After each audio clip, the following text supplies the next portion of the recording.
Hello, I'm Laurel Collins, the NDP critic for environment and climate change, and I'm here today when we have called the big oil and gas CEOs to committee to answer to Canadians at a time when Canadians are struggling with the cost of living, when we are seeing wildfires, people dying from heat domes, extreme weather, flooding, multi-year droughts. We need a government that will hold these oil and gas companies accountable, but we also want Canadians to hear from them. And we've asked Canadians to send in questions. The question that we heard most often was, how do you sleep at night?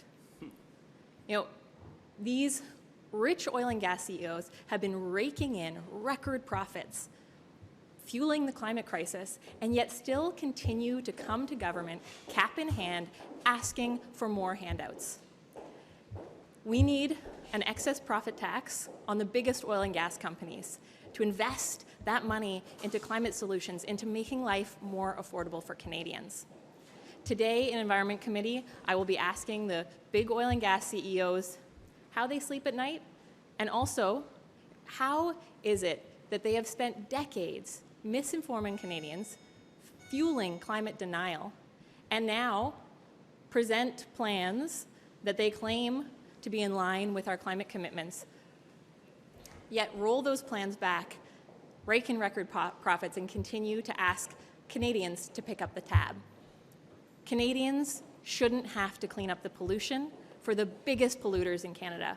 They should do that themselves. Thank you. Charlie Angus, Natural Resources Critic for the New Democratic Party. Yesterday, the United Nations gave one more complete red alert of the climate catastrophe that is unfolding in real time, and they pointed the finger clearly at the culprits, at the so-called godfathers of the climate catastrophe. This is significant. And equally significant in Canada was last week the finding of the Advertising Standards Council that found out that big oil and gas has been engaged in a long campaign of disinformation through their front companies that they're using. If you look at any of the major lawsuits that are coming against big oil, you see a real clear pattern. They knew they were burning the planet. They knew in the 1980s they were burning the planet. And they knew that by the time the public became aware of it, it might be too late. What concerns me at this time is how provocative big oil and CEOs like Rich Kruger are. They know damn well what they're doing, and they don't give a damn. What they are asking for is more handouts. They're asking to increase production in the tar sands, which is the highest greenhouse gas emissions levels on the planet. In fact, we heard yesterday their spokesperson, Daniel Smith, said she wants to double production in the tar sands. This has got to be dealt with. This is why we support the UN call to end oil and gas advertising. It is a threat to human health. This is the big tobacco moment for oil and gas. We have to hold these companies accountable. They are not good corporate citizens. They are not attempting to reduce emissions. And they're saying, we will continue to make profits. We will continue to burn your children's future. But hey, if you want us to lower emissions, you pay for the cost. No. Those days are done. So we're very proud of the efforts of doctors and health officials around Canada who are calling for an end to the false advertising of big oil and gas. It's time we started to hold them accountable for the destruction of our future and our children's future. Mr. Angus, you got a lot of flack when you introduced that private member's bill, or a lot of criticism at least, on banning fossil fuel ads. What did that kind of endorsement from the UN Secretary General mean to you when you saw that? Well, it's fascinating. What I got were death threats. I mean, this is the face of the oil and gas industry in Canada. They can't take criticism. As soon as you start to point the finger at them, the online rage machine comes out. We couldn't answer our phone for 2 weeks because of the threats and harassment we got. What that told me is that they know that their days of getting away with lying to the public are numbered. What we saw from the United Nations is calling for a worldwide ban on disinformation. This is what oil and gas is involved in. The oil and gas industry knows this moment's been coming. They know that the big tobacco playbook is going to run out. So we are very, very reassured that the United Nations is taking this position. But what worries me is that the United Nations is having to take this position because we're actually looking at planetary breakdown right now, and we're looking at an industry that doesn't give a damn. So can I get a sense of, like, beyond, you know, just trying to give the oil and gas CEOs a rough time, like, what are you trying to get out of this committee? Like, what is the thing that you're hoping to achieve that will, I guess, achieve the common goal that the oil and gas companies say they have, and of course you have, reducing emissions? I mean, first of all, while the oil and gas CEOs claim to have common goals with parliamentarians, that's obviously not true. They have spent so much time lobbying this government to water down key climate policies, including the emissions cap, the clean electricity standard. We see huge loopholes in the industrial carbon price. These CEOs are actively lobbying to undermine the commitments that they claim to support. And, you know, they need to answer questions about that. They are engaging with parliamentarians, they're engaging with this government, and unfortunately, this government continues to listen to them. And we saw that just in this past budget when the finance minister was considering an excess profits tax on big oil and gas, and then multiple sources confirmed that she backed down in the face of lobbying from CAP and other oil patch executives. And so at this moment, we want to hold the big oil and gas CEOs accountable, but also the Liberals and Conservatives who continue to give handouts, who continue to listen. You know, the Liberals invited an oil and gas executive to help them craft their climate plan. That is like inviting the fox to help you build your hen house. You know, these oil and gas CEOs have a vested interest in undermining Canadian climate policy, and they are actively working, and we've seen that through reports, through the corporate nights, that they are effectively working to undermine our climate policy. It has to stop. So do you think you get the Liberals on board with an excess profits tax? Like, that's clearly not their policy of choice. We saw the House vote down one on the grocery sector just yesterday. Are there any other tools in the toolbox, or you're confident that you can generate enough support for a windfall tax? So first of all, New Democrats were successful in getting an excess profits tax, a one-time excess profits tax on the big banks. And we intend to keep pushing to get an excess profits tax on big grocery chains, on big oil and gas companies. Canadians deserve a break. These companies, these CEOs are raking in record profits. The companies are handing out millions of dollars in bonuses at a time when Canadians are struggling to put food on the table. They are being gouged at the pump, and they are also facing evacuations from their homes as they worry that their homes are going to be burnt to the ground. Every summer now, they are choking on smoke. Their kids can't go outside to play because the air is not clean enough to breathe. We are facing a climate emergency. We are facing a cost of living crisis, and it's time that we have a government that takes on corporate greed. Canadians know that corporate greed is driving up costs. Canadians know that corporate greed is fueling the climate crisis. It's time that this government hold these companies accountable. Aside from just entertainment, like, you know, the political spectacle of the committee, of taking these big CEOs before you guys and asking them tough questions, what are you trying to achieve here? I want to see the government implement an excess profits tax. I'd like to see them close the loopholes in the industrial carbon price. I'd love to see them present a much better plan when it comes to the emissions cap, to stand up to oil and gas CEOs, for Canadians to see the lobbying that happens, for the government to be transparent about the fact that they have been listening to oil and gas lobbyists over scientists, over Canadians, over doctors who are calling for strong climate policy. The issue here is really simple. You know, in the 1980s and 90s, people thought that taking on Benson and Hedges and Imperial Tobacco was, you know, it was, well, that's kind of nice, but you're never going to change anything. These men knew they were killing people. And it was that moment in Washington when the big CEOs of big tobacco had to testify that the world saw who these people were. You know, we don't ever get to see who these people are who are making these decisions about burning our planet. That's how effective they've been.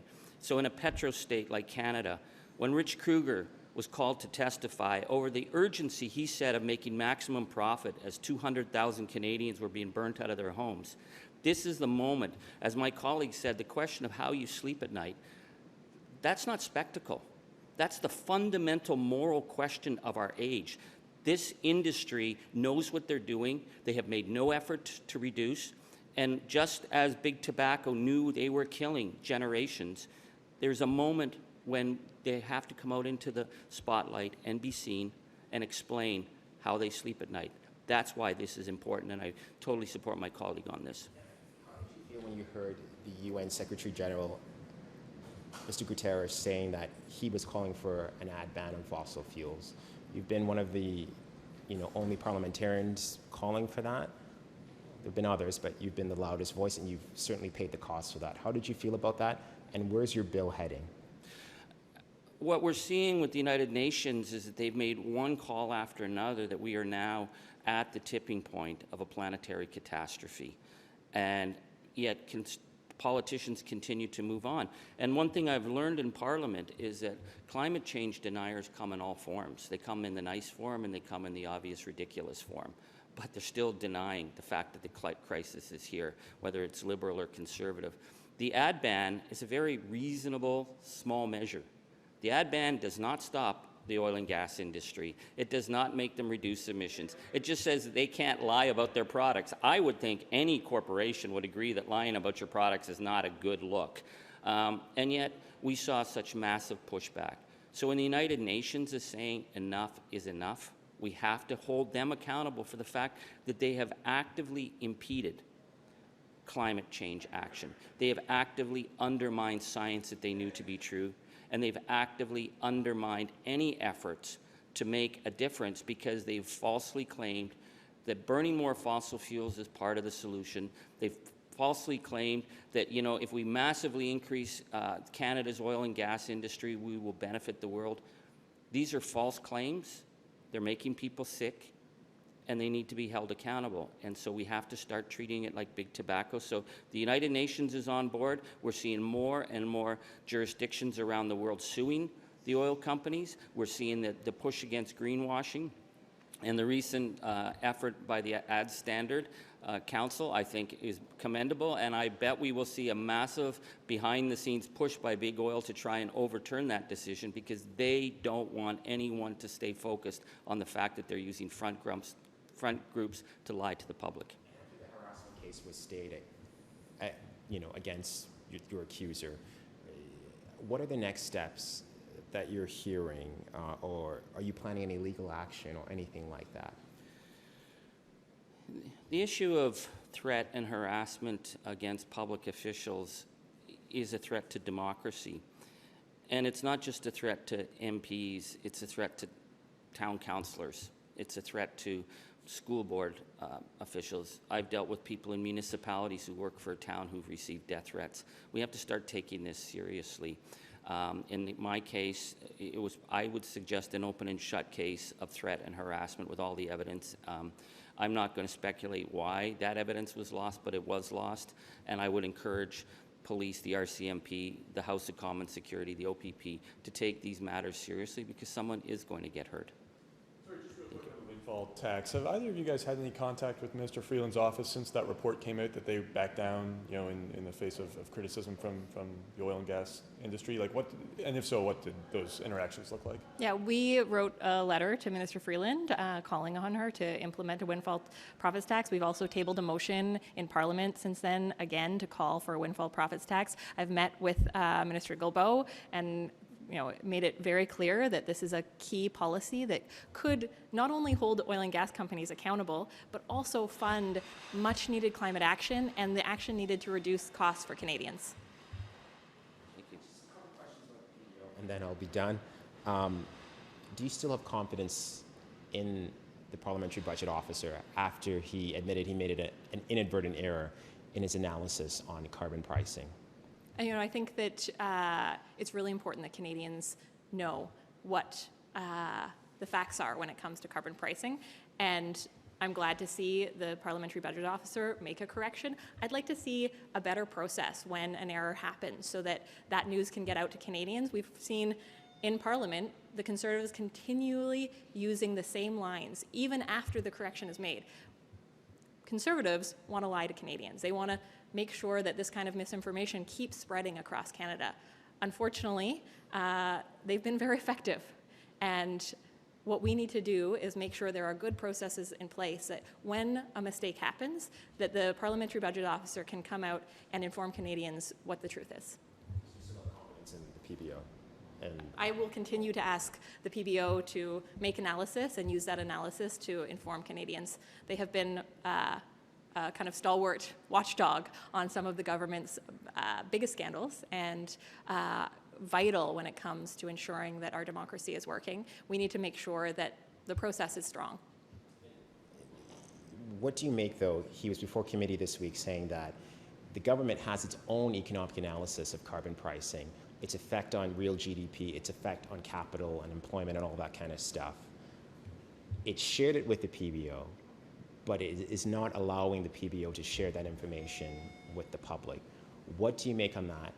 And what is your message to Minister Guilbeault when it comes to that analysis that he's withholding? We at Environment Committee have called on the government to be more transparent when it comes to their analysis of carbon pricing. That it's unacceptable that the government refuses to share all of the data, all of the information with Canadians, especially when this policy, the consumer carbon price, makes up about 8 to 14% of our emissions reduction. And yet in the media, and I would say in Canadian discourse, it is taking up the vast majority of space. There are policies like the industrial carbon price that will reduce our emissions, take up about 20 to 40% of our emissions reduction plan. There are policies like the emissions cap or methane regulations that do the bulk of our emissions reductions. Unfortunately, the Liberals and the Conservatives have used this policy as a political wedge. And I would like to see pushback from parliamentarians, from the media, to focus our attention on how we meet our climate commitments, how we drive down emissions, and actually tackle what is the existential crisis of our time.